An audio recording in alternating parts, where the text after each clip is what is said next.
కళ్యాణదుర్గం పట్టణం ప్రజావేదికలో ఎమ్మెల్యే అమిలినేని సురేంద్రబాబు ఆధ్వర్యంలో CM relief fund చెక్కులను పంపిణీ చేయడం జరిగింది.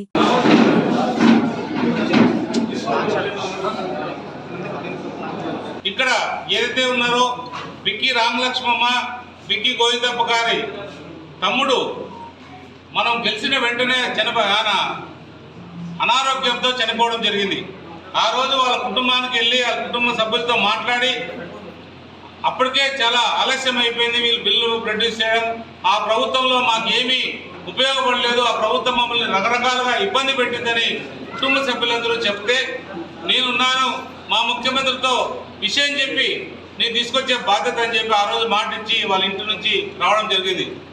ఆ మాట ప్రకారం ఏదైతే ఉందో జనరల్గా ప్రతి ఒక్కరు కూడా వ్యక్తులు తీసుకెళ్తారు, కానీ చంద్రబాబు నాయుడు గారికి కళ్యాణదుర్గం ప్రాంతం అంటే ఎనలేని ప్రేమ ఉంది కాబట్టి నేను తీసుకెళ్ళి ఇట్లా బిక్కీ రామలక్ష్మమ్మ మన మాజీ మున్సిపల్ చైర్మన్ వాళ్ళ మరిది ఈ విధంగా క్యాన్సర్తో చనిపోవడం జరిగింది. మన పార్టీకి ఎనలేని సేవలు చేశారంటే ఏదైతే వస్తున్నాయో అందరూ కూడా సీఎం రిలీఫ్ ఫండ్ ఇవ్వడం అంటే కూడా మన ప్రాంతానికి అత్యవసరం.